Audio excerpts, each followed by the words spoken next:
Gentlemen,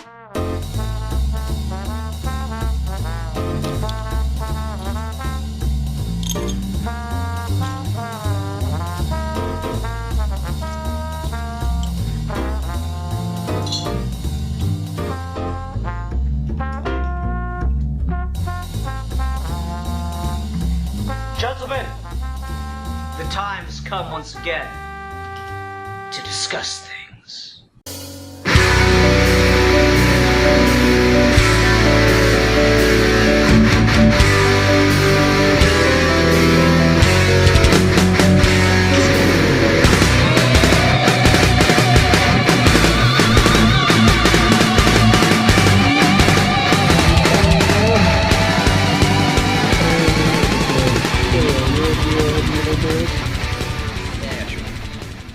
Hi everyone, welcome to another episode of Geeky Gentlemen. We are continuing Geeky Gentleman History Month, the month in which we discuss the contributions that geeky gentlemen have made to history, but that have been ignored by biased educational system. I am your historic host that opens a podcast with a burp, Sid Part 2.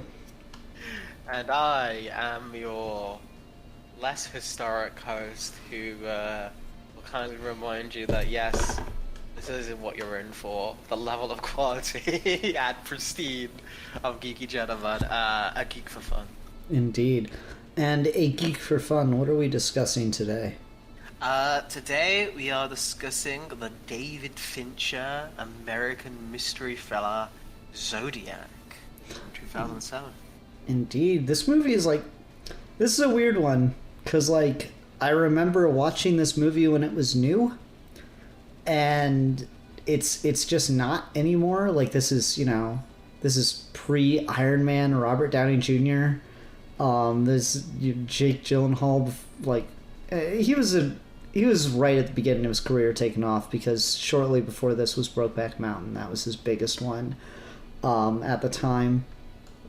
So yeah, this is just weird little time capsule of a film in a way. Mark Ruffalo is in this and does stuff, I suppose. Not the biggest Mark Ruffalo fan. Anyway, what made you want to talk about Zodiac? So it was just one of those things where, as most things on this show lead back to Batman. Everyone's loving the new Batman trailer, all hyped for the new Batman trailer. Everyone loving the film. It's going to be it would be cinema, a masterpiece, even. But a lot of the things they cite about it is that it's like Batman meets Seven, or the Riddler is the Zodiac killer, and all these kind of things. All these movies, I'm just like, oh shit, I like the vibe here, but I've never watched any of those movies. So I just was kind of waiting for an excuse to sit down and watch one of them, and then when we come to History Month and I struggle for topics, vaguely, it's a historical movie. It's very trying to be accurate, very leading with, this follows the case files of a true story kind of shit. And all those movies do, where there's a bunch of text on the back screen, this went and then this happened and then they took a Dairy Queen at this day, so they know their shit. So it just seemed to kind of coincide together quite nicely. Yeah, for sure. It's definitely an interesting movie to revisit. I'd forgotten so much of this film. In all honesty, I remember watching it again when it came out, but that was over 10 years ago at this point, or when it had recently had come out. I think I watched it on DVD or something, but still, and it's an interesting watch. I'd forgotten so much about it. I'd forgotten the twists and turns that it takes. I spent the first hour of the movie going, it's kind of weird that they introduced Jake Gyllenhaal when he's not really the main character of this movie. And then the last hour of the movie is all Jake Gyllenhaal. I'm like, oh, okay. There you go. You kind of buried the lead on that one, guys. Yeah, big time. Yeah. But it was really interesting to see. For me, funny enough, I think the thing that stuck out about this was the way that the time jumps were handled to show just how, like, I don't know if daunting's the right word, but just show how, like, big this felt and how wide-spanning it was. Because, like, at first you get time jumps that are, like, a couple days, a couple weeks, a couple months. You get, like, your first big one of a year. And then the characters are all talking. It's like, it's been a year since this guy committed his murder and stuff. Like, what are you doing to stop him? And then you jump forward to, like, 79.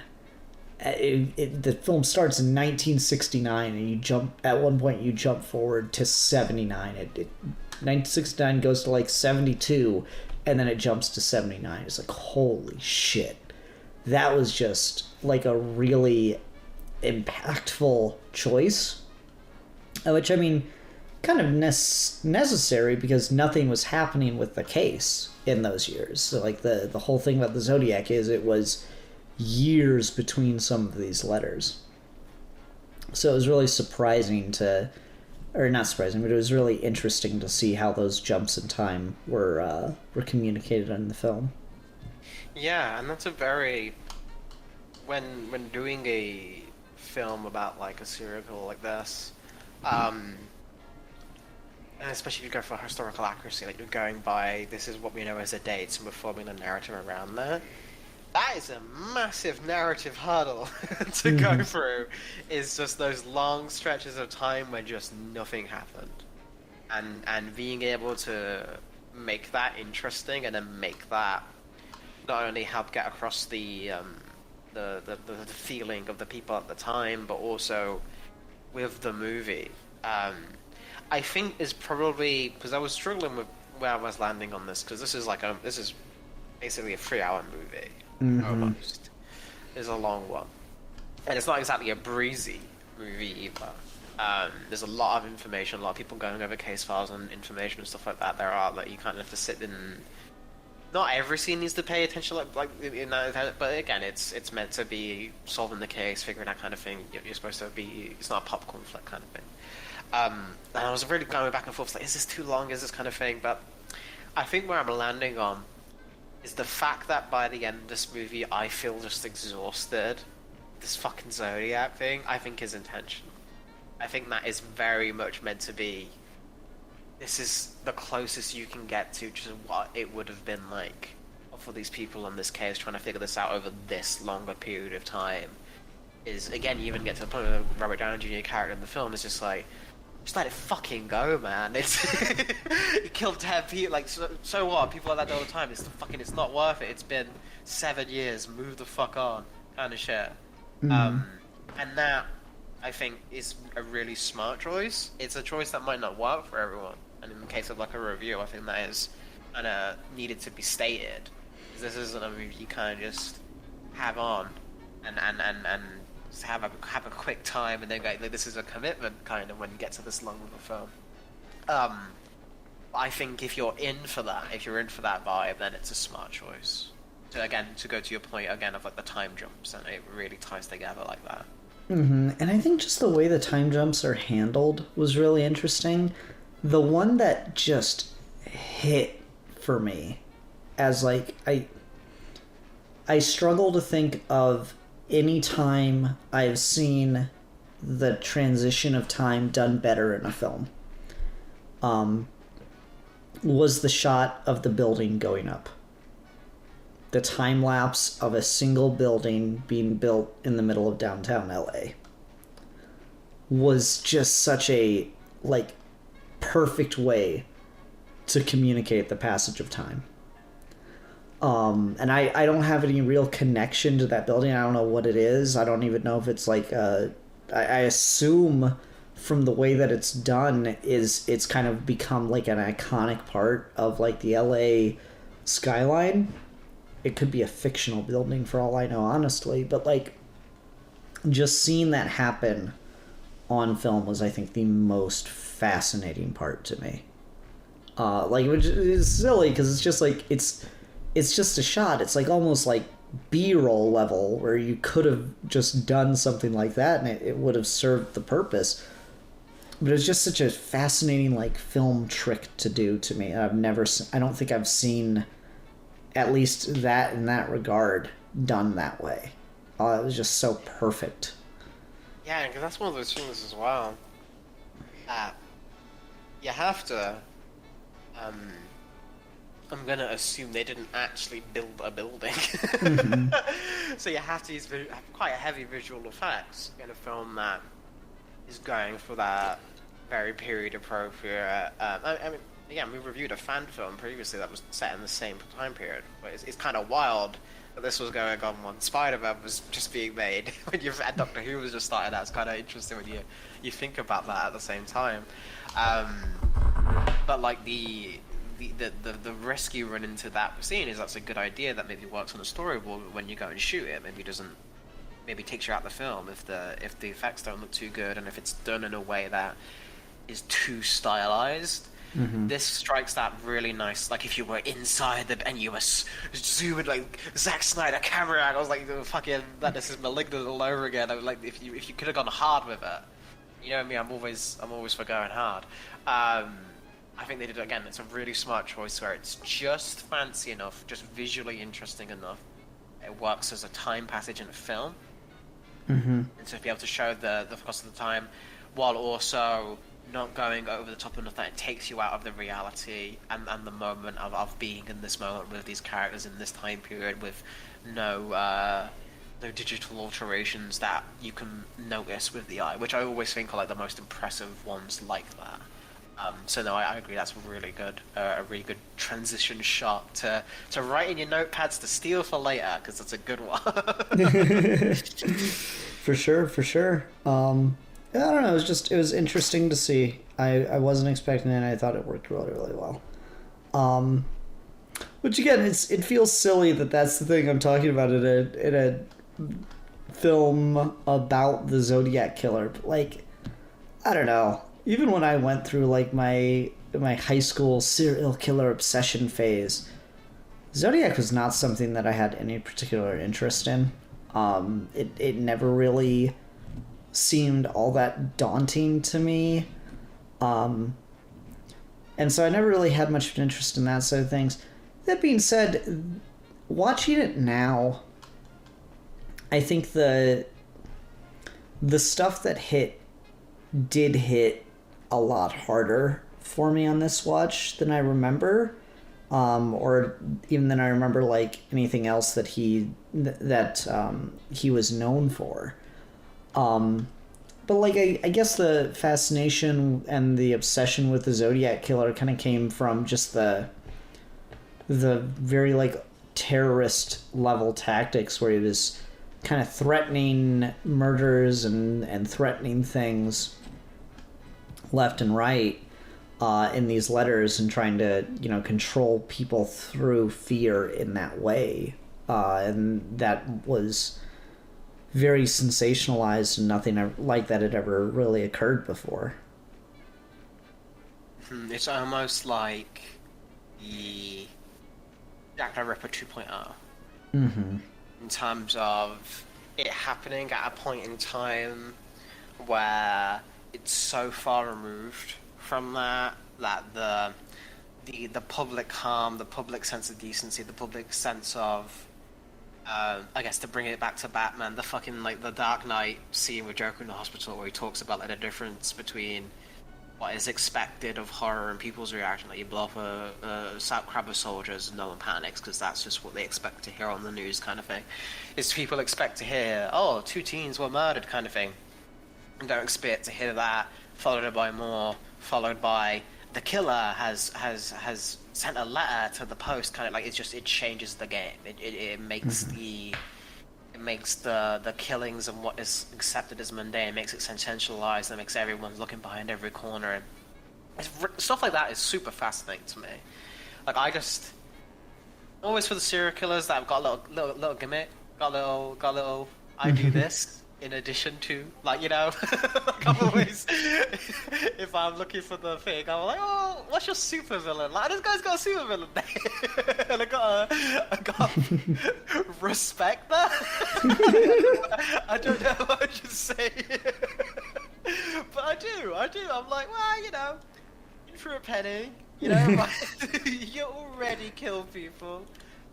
Just at least make it fun, Like, at least let's have a time. So I like the idea of like he's got the fucking Zodiac and he gets the name from the watch and he's writing the letters and he's sending it in Riddler puzzles shit. Mm-hmm. That would have predated. I thought it was funny, like how they didn't glamorize him, and like I like how much or how out of the way the movie goes to call the guy like a liar. And just a jerk. Like, they just go out of their way to insult him in those like subtle ways. I really appreciate it. It's like, yeah, he's a liar. He's an idiot. He's a fraud in a number of ways. Like, he killed 10 people that we know of for sure.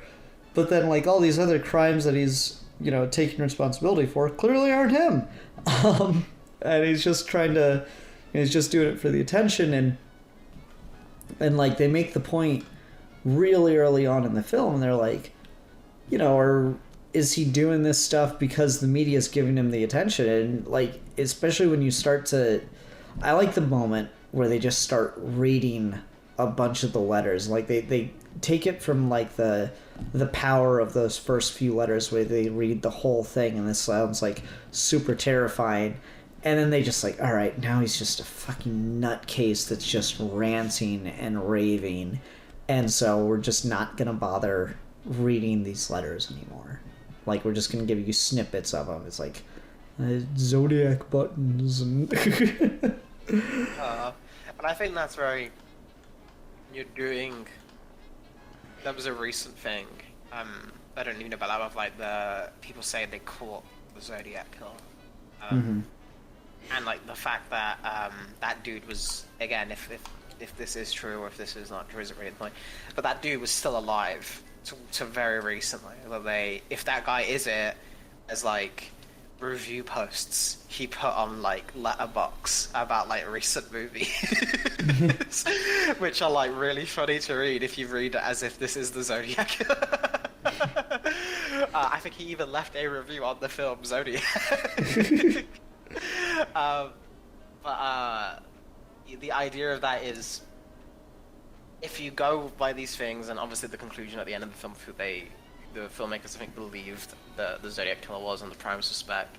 That wouldn't be the case because they would have passed away. But say they were alive, and you just make this film where you really go hard, but you really just make it like Jigsaw, where he's a badass, and he's when they read over the thing, they get like a deep voice. They get James L. Jones to like do the deep voice of the Zodiac. Like they could have really gone out of their way to make him glamorized. I think the best example of that is the scene when he goes after the couple at the lake. And there's a way to do that like a horror movie. And I'd even say at the start of this movie plays it more like how you'd expect it.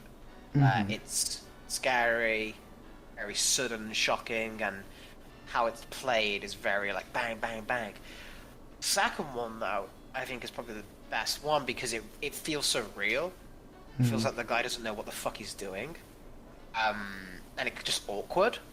Like it feels awkward in that sense, like how actual muggings and stuff like that actually happen between people. Where the dude in the hood is fucking sweating buckets, and he's making mistakes when he's talking about shit, and he ties them up, and then the stabbing feels extremely visceral and real, but it's not in that movie way where there's huge spurts of blood and everything. It's just bam, bam, bam. There's no music or anything. It's just the screams of the woman and stuff. All of that, I think, is done in a really unglamorous, unflattering way where it just gets you that this dude is just fucking pathetic, and this is the hollowness of these acts, and kind of that's the real horror behind it. Is it's just pure violence for nothing's sake except to do it, and then the tension and all that kind of stuff, which I think is very hard to do on a film, because when you put something on film, normally inherently it gets glamorous, and you kind of want it to be glamorous because you want it to be entertaining. So I definitely do think they did a good job of just you never rooted for the Zodiac in this one. You're always kind of, this guy's a fucking bitch. Well, it was especially interesting when when they get to that scene where they first interview Lee, the person in the film like makes the strongest case of this is the guy that did it. The fucking handwriting science and that like fingerprint one, they go out of their way to say that those two things as the standard of evidence are not sufficient when you take into account the whole of how much stuff points to this man. And then I think the final damning piece is the Zodiac writer saying, yeah, after Lee died, I'd never received another phone call. Like, that's really particularly damning for the film to mention and try to leave any kind of ambiguity left in here. The film pretty hard points the finger. So, like, when you get to that first, like, scene with him, where, you know, in civilian presentation, I guess you'd call it, you get, like, a really, really strong, you know, this guy's, like, he's, like, relishing in the chance for it. Like, he goes out of his way to mention things that, like, they haven't even brought up yet and connect him, and, like, he's doing that fucking Riddler thing, right, of being all sneery and like, yeah, you think you got me, but I know you can't prove shit because I'm smarter than you. Like, he's the way that, like, he soaks in that moment. But then every other time after you see him after that, he's fucking, like, pathetic, you know? He's just, like, living in fucking squalor and not in, like, that, you know, creepy, oh no, we've entered the serial killer's lair, and there's like, you know, fucking bodies strung up, and there's look at all these torture chambers. It's just fucking like, oh man, this guy's house is fucking gross. It's like, I think as well, like, I don't know if this is, I'm assuming this is historically accurate, but, like, when you do that scene, right, and you have, like, the fucking it's like the rats or something, it's like, oh, like, he's got bats, or he's got, like, a snake or something. He just got a lot of fucking squirrels. Like, too many squirrels for any sane man to have. And then they fucking open the thing, he's like, oh god, is it 7 head? It's like, that's just where he keeps the fucking dead squirrels, because he clearly can't, this is not, nothing should live in here. This is a squalor. Nothing will see the light of the sunshine of these poor fucking squirrels. Which again is a very, like, squirrels. Right. It's like when you find out Mike Tyson was like a pigeon guy. It's like, really? Okay. Yeah, so, like, I don't know, I found the portrayal of the guy they point the finger at to be interesting. And I do think it's, like, the film does a good job, I feel, of, like you said earlier, communicating the frustration and the exhaustion in these multiple attempts to track down the Zodiac killer. And I think it's interesting that kind of the best piece of evidence they give you in the film itself, as opposed to just the like, I mean, come on, guys, the evidence that was used to clear these people was not nearly strong enough. But, like, the best piece of evidence the film presents, I think, is just when they timeline out Lee's life versus the events of the Zodiac killer, and they go, you know, there's no letters received for 4 years, and then suddenly they come back. During those 4 years, Lee was in prison. And it's like, well, shit. Like, that's really, like, you know, you get all those, like, that scene of all the things that coincidentally could have happened, and then it's just, it begins to be too many coincidences, and it was really interesting to see the film lay that out. And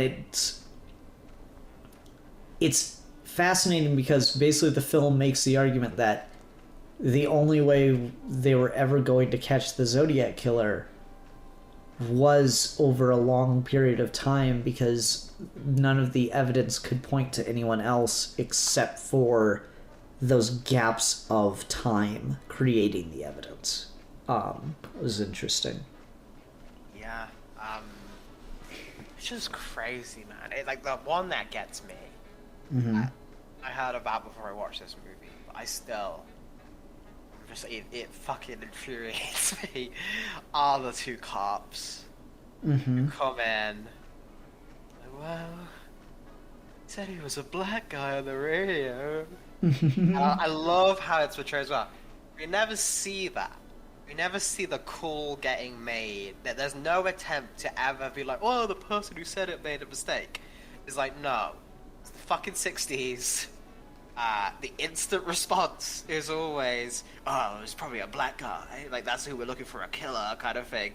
Like, it's without thinking. And then they put the correction out. It's like, well, because of that. And he's like, his fucking jacket would have been covered in blood. Like, what are you talking about? Just fucking stop him. And I think that is such a... You couldn't write that. If you wrote that as a scene, you would be fucking, oh, come on. That's just pandering. You fucking SJW strike again, trying to really play. No, it never happened. That's too silly. No.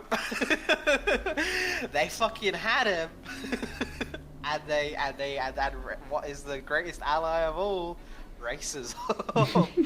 Oh man, I think that how they did that beat and how that beat's played and just the frustration you get from it. Especially because again, you follow these characters, you've got Arthur's character and stuff, who just apparently fucking had to get a beat on this guy. Like really going as hard as, and then he just feel like, oh, we had him. Fucking and it, because of that, because of literally so much of this is down to time period, right? Like I'm just like, this just could not happen today in the same way. Maybe to certain extent the stuff with sometimes better, but like if the events of the Zodiac killings just played out beat for beat as it, like this dude would be fucking caught almost on like the second one, if not the first, you know, just because of how much fucking security and stuff that they played, and the idea of like the famous serial killer in a world where the internet is just begging for fucking Reddit to find you, you know, like 4chan will fucking catch the Zodiac killer like instantly, just for sheer just fucking osmosis. But that's one where it's not even like a technological period at the time. Like that's one that kind of goes to me with the same as like how they viewed the evidence and the focus on like handwriting as like the mentality of the time helped this guy get away with it, because this is how they fought back then. This is what they thought was like important. So again, very similar to like Jack the Ripper and stuff. Of this isn't necessarily something I ascribe to, but like there is like a thing about, oh well, Jack the Ripper could have been a woman, because they were always talking about just looking for the dude, because they never would have ever in that period assumed a woman would have done these crimes. All that stuff is really interesting to me, again, because there's a history of like the historical perspective of how this, you never get blasted with like time period appropriate, like, hey Johnny, well, we're gonna bust this guy. Like you never get that stiff. It always feels like, I think in the way the characters talk and stuff, it feels modern how it's portrayed and stuff. But like you have to always remember, oh, this is the 60s, 70s. This is just a different world, kind of, where these events happen, which I think is always fascinating. Yeah, for sure. It's an interesting commentary on the time, and like some of the stuff they were saying about the handwriting evidence. It's interesting to see that the characters don't like. No character, until they start getting desperate, immediately like throws out the handwriting stuff. But it's interesting to see how, like, as a film, and I think Fincher, I don't particularly like a lot of his films, but I do think he knows his craft, if that's fair to say. I think it's interesting how either Fincher films it or the script presents it, that, like, every time the handwriting stuff comes up and keeps getting gone back to, it gets less and less reliable every time. So like the first time the handwriting is brought up, it seems like almost absolute, and then they go back to it and they talk to like the guy, and he's like, oh yeah, well there's competing theories about ambidextrous people. Then they go back to it again. It's like, oh no, we're analyzing it. We? You and the handwriting expert, the guy who drinks more than Duncan. Like every time, and then finally you get the like, oh, this poster is the most like closest match we've seen to the Zodiac killer. I made all the posters. It's like, oh shit. And that's like the scariest scene in the movie, and it's just some old man in his basement, because that's how like built up the Zodiac killer had become by that point. It's like it could be anyone, and the handwriting's like the most crucial evidence in the thing. And then you find the person that's the closest match to the Zodiac killer. His handwriting's it's just it's a completely different guy. It can't possibly be this dude. I really like that moment. It's like it's presented the most like a horror movie at that point too. It's great. Yeah, that's the fucking scene that is really like, I think is a good example of what I was talking about earlier. Is like, oh no, they can fucking do the scares. They can do the tension when they really want to. If they really wanted to hype up a fucking ultimate serial killer, they know how to do it, just with little things of like just being like, is there someone upstairs? They never resolve that kind of shit. Well, it's just like the second when you're in that level of stress, every little like creak and crack of an old house becomes like, they're in the room with me, kind of thing. And it's just, like, I love that the thing that draws him downstairs, like the second he finds out this dude's handwriting is the closest match to the Zodiac killer, and he's fucked up by like revealing that fact because he's not a police officer or like a proper detective or anything. So he's fucked up and revealed that fact to someone now. And so like the second he finds that out, he's like, I'm in the room with the Zodiac killer, and this guy isn't even on my case list, and I don't know what's going on, and I'm terrified, but I gotta know. And he's like, well, we can go downstairs and I can look at my files. Do you want to come? Oh, fuck. He's like, he's really torn between like that terror and that just desire to have the answer at that point, I think that's when this kind of just turns into a Jake Gyllenhaal movie in that last hour. I think they do a really good job of. I think that's what the advantage of it is coming is, like, it is a late game choice, and I was kind of surprised about that. I was like, oh, well, if anything, I would have assumed like Mark Ruffalo was like the main dude, and sort of like Robert Downey Jr. or something, because that's like the ones who have the more, I guess, leading man, like the quirky reporter or the like grizzled detective on the case. That's just like what you expect these kind of movies to do. Not the fucking guy who draws the sketch, like the cartoonist guy at the newspaper. Yeah, that's what, like the funny thing about it is, like, why is this guy so obsessed with the Zodiac killer? Well, he was working at the paper at the time, and he liked drawing he liked puzzles. Yeah. It's just fascinating. And I think that really does a great job of kind of becoming like a cipher for people's obsessions with serial killers. Like, kind of that whole episode we did with Stephen Matt of we're so obsessed with, like, well, this is what the fucking heckin' games do, all this kind of thing. This is a really good just of just how people just lose their entire lives. Something that is absolutely not important whatsoever to them specifically or anything, just because they have to know. Just because it's like an addiction. It truly, like this, it has this guy's life apart. Like, his fucking wife leaves him, he fucking loses kids and stuff. It's quite funny that on this very first date with his future wife, fucking leaves us to go do Zodiac shit. She should have seen the signs, man. I bet he's fucking plowing, and he's like, hey, oh baby, just fucking put this Zodiac mask on, please, just fucking once, just baby. Like, it's just, that shit's just crazy.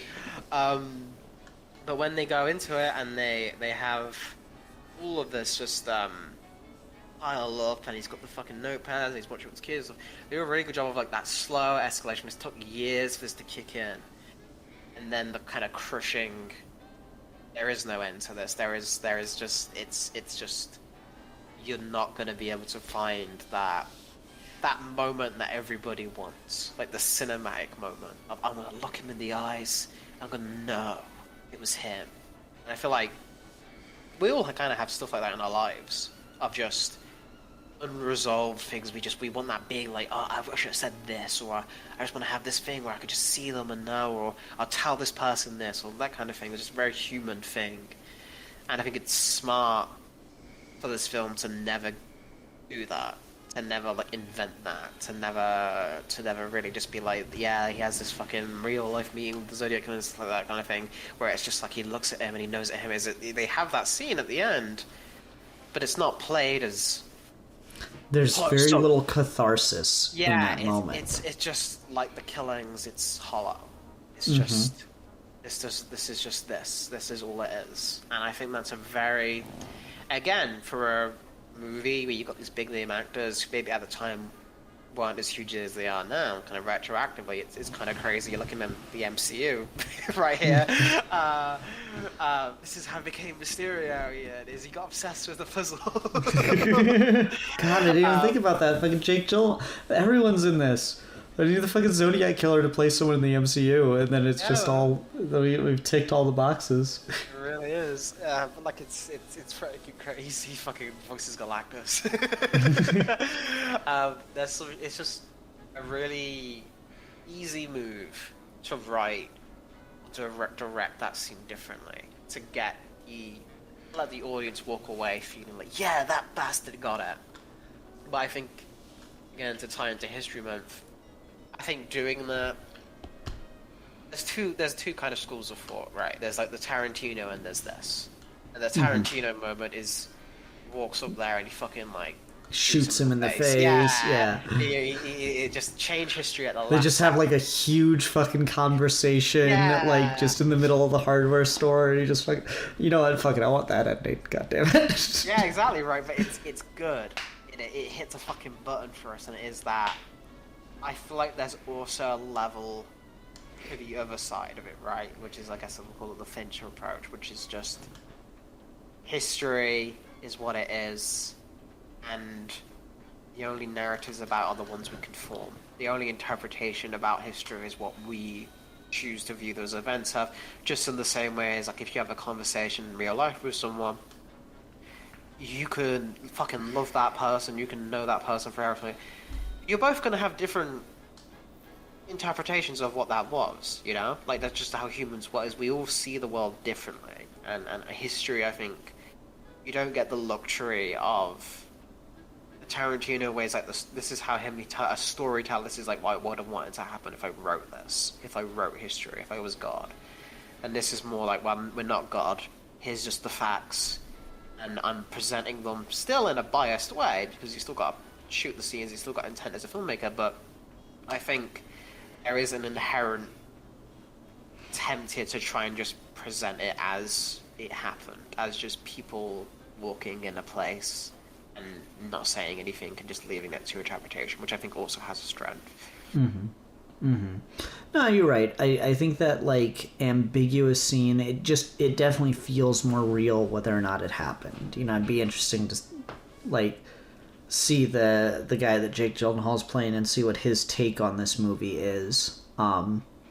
Because, you know, it feels like I would like to see him watch that scene for the first time, you know, and see, like, what he thinks of it. Because maybe it's based on something that really happened, or maybe it's just, like, a filmmaking decision kind of thing, to give us that moment of, like, ambiguity. I think the thing that surprised me is, like, how long are... Like, we didn't get many details about, like...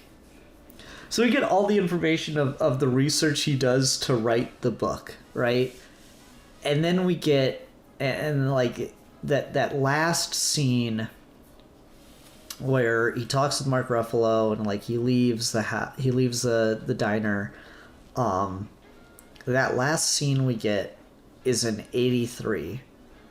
And then there's the time jump to 1991 in the airport, and you see that the Zodiac book is out and it's on the stands, And I think one of the things that's like particularly interesting is it would appear from what that scene shows, from what they're trying to establish there, is that like the success of him publishing that book reignited interest in the case and got like actual forward progress made to the point where they re-interviewed a survivor. And of course that's not like necessarily the facts of what happened, but that's the implication, and it's hard to argue about the power of a book like that having an effect on the zeitgeist. So that's in 91 that you get the moment of like, no, that's the guy that shot me. I'm absolutely certain of it. And then you get the fade to black, and it's like Lee died before he could ever be questioned or testify in regards to this accusation from the survivor. And so I guess the one detail that's like really missing is how long did it take to get this bitch published? You know? Yeah. Because you kind of left with that uneasiness and like, okay, so is the movie like glossing over that detail because it happened relatively quickly and the book didn't have the kind of immediate impact that the film implies? Or did they just not think it would be very interesting to talk about the publication of the book? Because that feels like really key information. Yeah, I guess that... I mean, again, it's not like you don't have fucking time for it. Yeah, 2 hours and 40 minutes. What's 2 hours and 45 minutes, right? Right, exactly. All right, that's just one extra scene or two, you know. Like there is that. Or just like the information of when it came out, you know. Yeah, even that. Which is something I can look up on my own, but just as like an experience of the film, that was something that was kind of like, you know, in my head a little bit. Yeah, that's I wonder why. I would be interested to know the rationale. I guess maybe it is just like this is the point. I guess is in the publication of the book doesn't necessarily coincide with, and like the result that got doesn't necessarily coincide with the message of that is meant to be. 1986 for anyone that's interested. So it took him about 3 years to get it published. So that would mean the scene in the airport take place 5 years after the book's publication. I guess that's one of those things where they want to lean into like the hollowness of the whole book endeavor, right? Like, yes, this happened, but by the time all that happened anyway, he fucking died of a heart attack. So it didn't change it. He ruined his marriage for nothing, effectively. You got a lot of money from the book, so you might see that differently. But like, I think that's what the film is trying to say: is they don't want to show that aftermath because they're not interested in him. This person that Jake Gyllenhaal was playing, again, I forgot the name. Robert Graysmith. Thank you. They're not interested in him as the success story. They're using it as a writer and to show like the Zodiac getting attention and his obsession and all these things. Like, basically, the movie is just about like obsession and what that can do to people and how that can destroy lives from obsessed serial killers and copycat killers and copycats and people trying their news business, people in the police department, people, all these kind of things. I think that's what it's trying to lead to, and the book thing, I guess, just feels too much like a win, maybe. But I don't know. I'm kind of with you on that, where I would have liked a little bit more from that, because I do think that is important, like you say.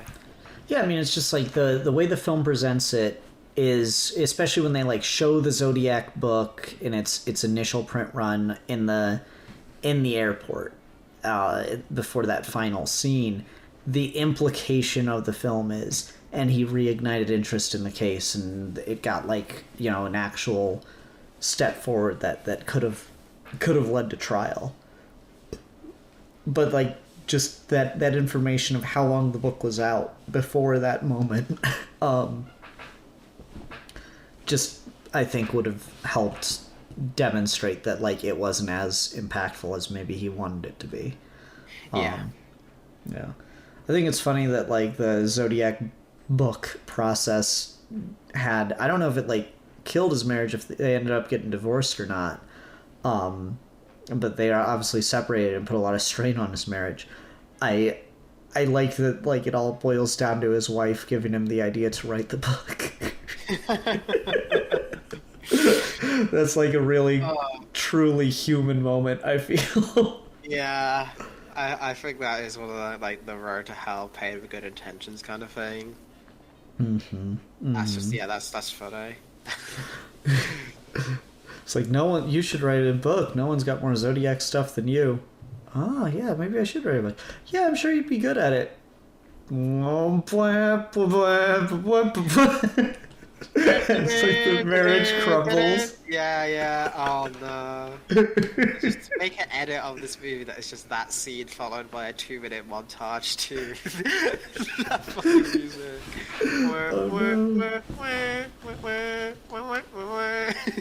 Too good. One of the things I found interesting that we hadn't talked about yet is the Rick Marshall avenue that he was trying to pursue for a really long stretch of his time, because, like, we see that the detectives, we see them pursue Lee Allen, or Alan Lee, whatever it is. We see them pursue Lee, and we see that, like, wall kind of, we see them hit that wall with him of evidence and stuff.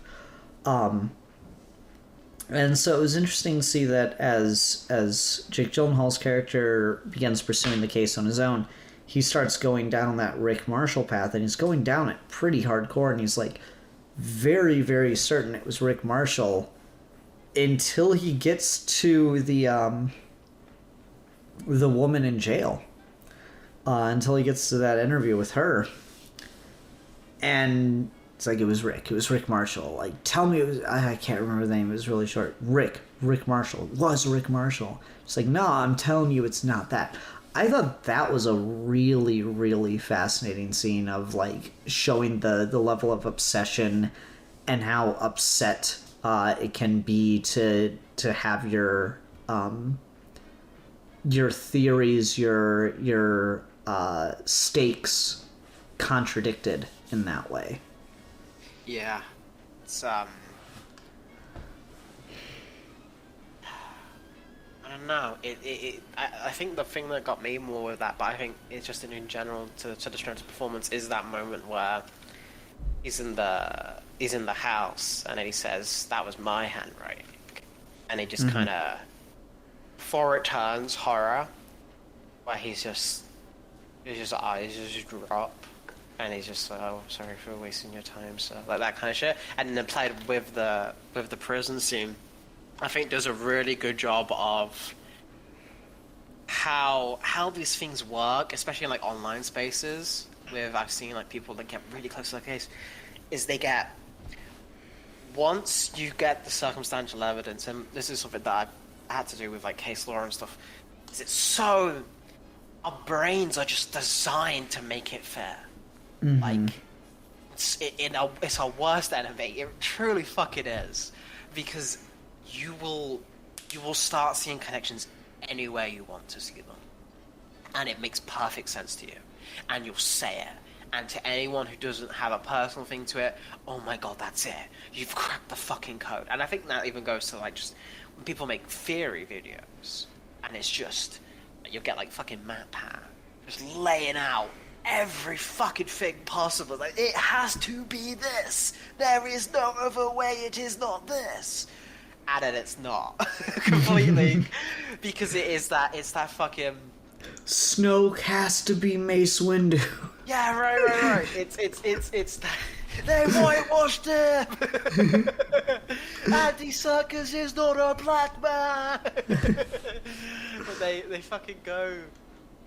Once you get that pebble down that path, and it starts picking up steam, any fucking twist in the road that you make along the way, even if you start off on the right track, it's so snowballed by the point you get to the bottom,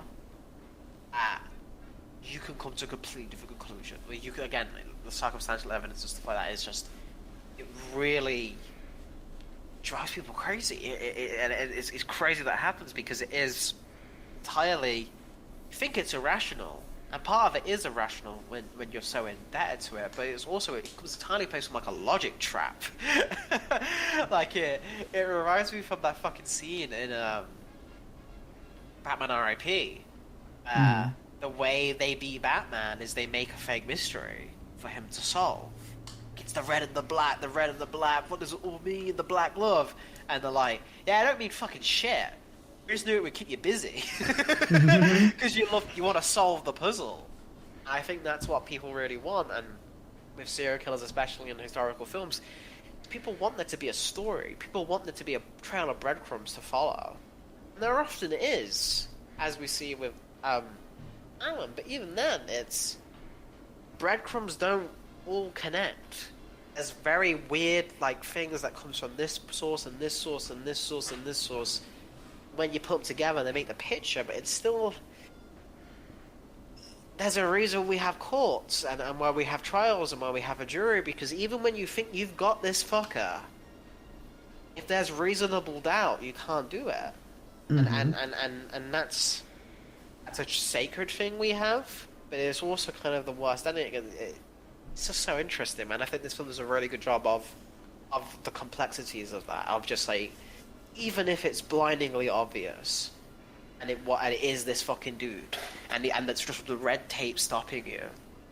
At the same time, if this dude's just a fucking weirdo, I mean, they fucking plainly say he molested kids. I don't think anyone's would be crying tears if he got brought in, you know. But it is still is it still right to do it on these bases? Like, how much proof do you need until it is the truth, you know? And I think, well, I mean, I think it's also very telling that like the book itself, the evidence that he gathers, the case that he makes in the diner, like the ultimate, it has to be him for all these reasons. You could never get away with that in court. no way. It's like very compelling as a member of the audience who's like invested in the thing and has seen all the events play out. But like, just taking a step back, if you were to put yourself on a jury, if you were to put yourself in a courtroom, you could never in good conscience convict over what he lays out. But it is like so troubling and so glaringly obvious. And so like, it's interesting that they portray Lee as smart enough to get away with it from a purely legal standpoint, but like everybody knows it's him, you know. That is a fascinating way to display it there. Yeah, and dude, that's the most common thing. That's I mean, isn't that's just the fucking story of every mob boss in history, though, isn't it, man? They always know. That's the fucking real kicker. And I'm not gonna be I'm the champion of press. Fuck the cops. But at the same time, there is that sympathy to they always fucking know.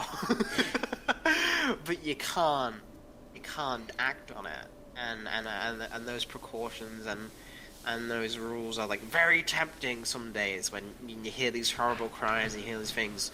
You just want to read a fucking Punisher comic and just be like, yeah, dude, this guy doesn't follow the fucking rules and stuff. But there's also, that's kind of the inherent trap, isn't it? Like, that's that inherent.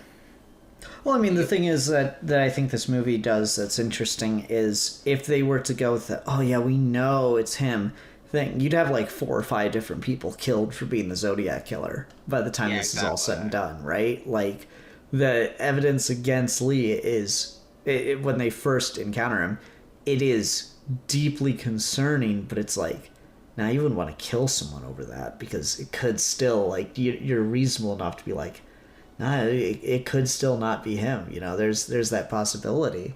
I think the film does a really good job of like communicating the grayness of it, and to why you need harder evidence, and I think it's interesting that the condemning moment of the film is not just everything that the character lays out in the diner. But it is that, like, the closest thing you get to catharsis is the victim saying, "No, it was him. It was this guy." And that's not even getting into, like, the problems of how unreliable first-hand accounts are, even if you are the victim, and especially after such a long stretch of time. It's just, like, it's catharsis, but it's so hollow when you start to think about it for more than 10 seconds, you know? And then that's I think, again, a good job of just, that's how it is in many times in real life, is you kind of just have to settle with what you can get, you know? Like, you're gonna have, you have an argument with someone, you always want that perfect, like, moment, or that perfect resolution, or that kind of thing, and it's just, never happens. It's never how you want it. It's never that thing, but I guess it is just finding the peace in that, and just finding the good was done, the good was attempted, you tried, and that should be enough. You don't need to destroy yourself over it. So yeah, I think that's already good. Yeah, for sure. I don't know if we really have much else to talk about with this one. I kind of covered a lot of the bases I wanted to. Did you want to talk about any of the other characters? Because we mostly just focused on, like, Jake Gyllenhaal stuff. Did you want to talk about, like, the Robert Downey Jr. character or the Mark Ruffalo character any further? I think Oh wait, I forgot to make a shitpost moment. Hold on. Here we go. Okay. I think it was bullshit that this film, clearly hid the connections to Ted Cruz as the Zodiac killer. But, whatever. I guess curtailed the Republicans, cowards. All right, They got paid off, man. They got paid off. All right, you gonna say? That's what someone should do, man. Is they should make the Tarantino Zodiac film where it is Ted Cruz and he gets killed at the end. That'd be the fucking move, man. That's the reboot I want. This summer. Like, bring back all the same actors, but as their MCU characters. Mark Ruffalo turns into the fucking Hulk at the end, rips his head off. Oh no. But with the Robert Downey Jr. thing, it's funny I mentioned that at the end because this is pre-Iron Man, but this is pre-filming of Iron Man? Pretty sure, because, it came out in 07, so it would have had to been filmed in either early 07 or 06. Yeah, they're close enough to where I see it. It's like, because there's some Robert Downey and stuff like that, all the stuff where it's like, oh, he's not doing the choice. It's Tony Stark in this. He's good in it. I really like it, that, but it was kind of like he's even doing like they just different voices for his roles and stuff. But it's the same Tony Stark voice in this. So it's not his natural cadence. It's the snarky Stark. That works really well for his character, and I think he's entertaining, and surprisingly, out of the three biggest characters, he's the least one in it. Which makes sense because after a certain point, he's the one who just gives up the first because he's not in it for the same reasons they are. And I think he does a really good job, and I think he's probably my favorite performance out of the whole thing. It's interesting because he's like the mentor character in this, right? But he's also like the mentor character who he Luke Skywalker's. Yeah, he's like I'm out. I'm out. This is not for me. Y'all figure it out. You shouldn't even figure it out. Like, the last bit of advice doesn't get heeded, which could be argued was the thing. But so I really like him. I fucking forget the actor's name. I guess I recognize this because his voice is so specific. But the fucking dude they go the handwriting expert. No, not the handwriting expert. The fucking psychologist that guy's been writing to. He talked his phone to his maid. Oh, and the one that they like get on television and stuff. Dude, that fucking dude is hilarious. He's so awful. The fucking what was you doing for Christmas? I went to the cradle of civilization. You should go to Africa. Beautiful people. savages. It's just fucking like Jesus, man. Like, it's very. That was the '60s, man. No, it's just a small big character, but like that was the funniest fucking moment in the movie. He's that fucking dude. I was like, this fucking guy.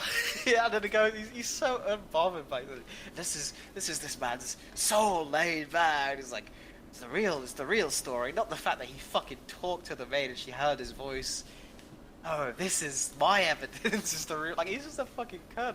I love it. I love big characters like that played by like theater actors. My shit, I would kill to do that. It's the fucking random dude just stole the fucking show. It's such a horrendously awful line, but the timing of it was just so fucking like, yeah. They definitely said that. Yeah, no, I like that. That was like good. I like moments like that where like one of my favorite moments in any historical film ever is in Inglourious Bastards when they're talking about like the plan to sneak into the film that the cinema that Hitler's going to be in and kill him and stuff, and they're like it's two military commanders and Winston Churchill's just like in the room listening. And they're both sitting there pretending that he's not there. And the guy's talking, he's like, so what do you know about Goebbels? Oh, well, you know, he's the head of Nazi propaganda. He's trying to really boost the German film industry. And he's, you know, just trying to make their argument. And then just Winston Churchill pops up and says, so he's trying to beat the Jews at their own game. How's he doing? And it's like, that is the most accurate to the kind of person that Winston Churchill would have to have been. Like, you know, there's no grace, no prestige to it, just trying to beat the Jews at their own game. I see. It's just like, oh, that's uncomfortable. I really like moments like that in historical things where just someone says some shit out of the blue and it's like, ooh. Yep. That's a really funny time. The fucking I was gonna say, but yeah, outside of that, Mark Ruffalo, I think I liked him in this maybe more than you did. I just don't like Mark Ruffalo. Like, as an actor, I don't think he's very good. And it's primarily because I don't like that they recast Ed Norton. I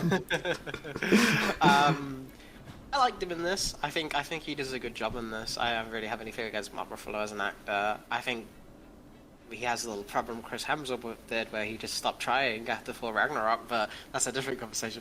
I mean, I think he stopped trying in Avengers. I'm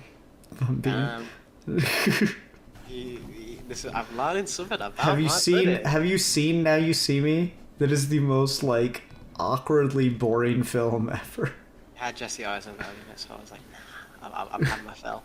But in this, I think he does a good job where he doesn't. It's so easy to make this guy like grizzled, you know. Mm-hmm. Like there's amazing. I was only one day away from retirement, and this goddamn Zodiac killer got my case. You know, the typical like I'm Jason Statham, and I'm on the like. Even then, like Mark Ruffalo's version, I just got into the deep voice, kind of really hamming it up.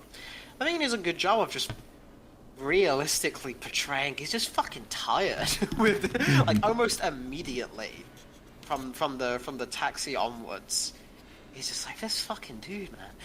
Like, he's the one to me that feels like he is not at all caught up in the sensationalism of it. He's the one who sees it for what it is, as just a fucking sad man killing people, and he just wants it to be over. And it just keeps going on and on and on, and he's trying to move on with his life, and it just keeps following him everywhere. So, I think out of the three, he's not the strongest, but I enjoyed him in this. I think he did a good performance here. I didn't have any issues with that.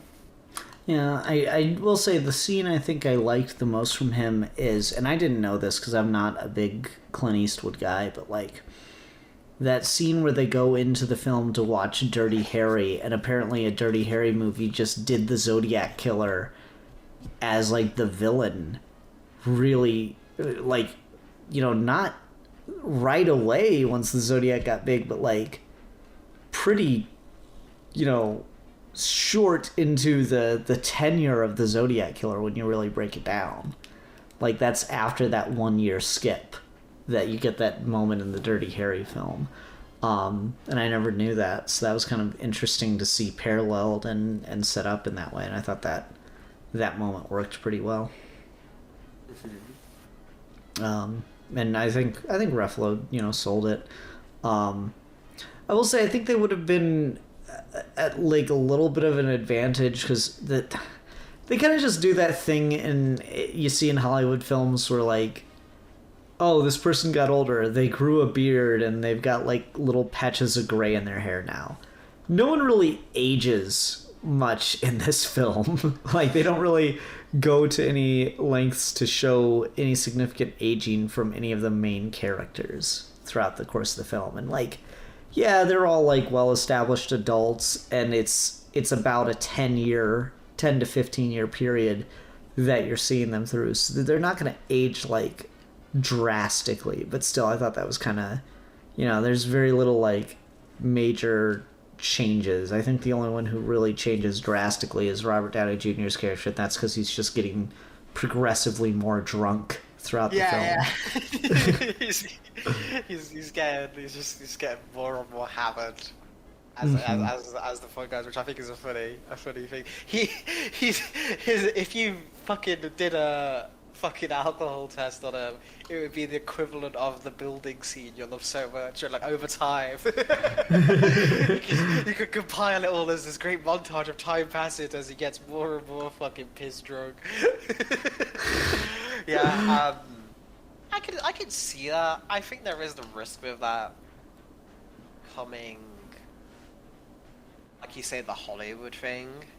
Where it is just he's got the little bit of makeup on, he's got the beard in with the shooting stuff, and I think that it depends on how it's done, because sometimes I think it honestly it makes me just think of that. It kind of takes me out of it, and it's just like, oh no, and now we're this for him. But sometimes it can work. So, I think Jake Gyllenhaal's kind of has it a little bit. He doesn't age, but he just looks shittier. Well, they just like, they show him in the beginning and he's like, it's 69 and he's got like the really clean cut hair and really, shaved face and all that stuff. And he looks like young. But it's like, they don't really like go to any lengths to make him look older. It's just, they do like the hot girl transformation in all the movies where it's like, oh, this girl is so hideous. She wears glasses and has her hair all frizzled out. Or wears it in a ponytail. All right, we're going to make her beautiful. Get rid of your glasses, let your hair down, wear a dress. It's like kind of that like transformation for aging. It's like, okay, you look all nerdy and like clean cut for the 60s, and then in the 70s you look like disheveled and your hair gets a bit longer and kind of unkempt. And then the 80s is when you really go off the deep end. It's just kind of, it's very little effort put into visualizing the passage of time on these characters. Yeah, I think that's... Which, I don't know, I guess the reason it stood out to me is the fact that time passing is such a big part of this film, and of the real world events, that I think it would have worked better to just get to see that on the characters, get to see that mileage kind of tolling on them. I think you're justified on that. I think that's a fair critique.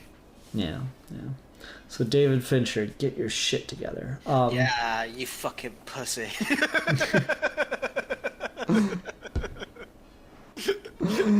Oh my god. We're calling you out.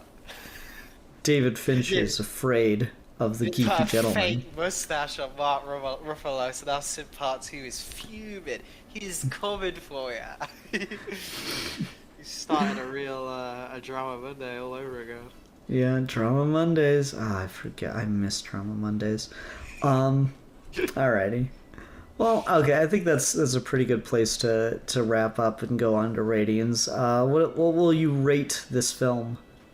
I really enjoyed it. I don't think it was as life-changing as maybe it was hyped up to be. But I still think this is a really solid movie, and I think it's very well done, very acted, and very entertaining, and I enjoy talking about it. I think talking about it more has maybe even like it a little bit more, so I think I'd be happy to give this 4 out of 5 knife wounds in the back, because damn, that's as a fucking shad for surviving that. Oh man. All right. For me, I'm gonna give this 4 out of 5 building montages, because yeah, I'm with you. I think I did enjoy this the more I talked about it, and it was an interesting watch.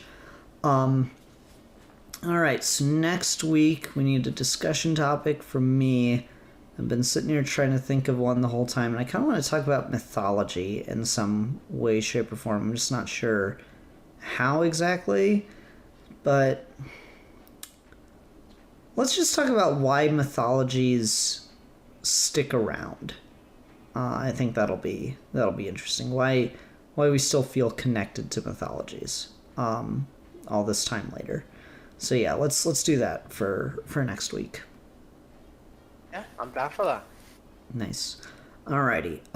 Everyone, thank you very much for watching. Until next time, I'm the Philosopher. And I am the champion of the oppressed. And we are your geeky gentlemen, and we will be discussing things.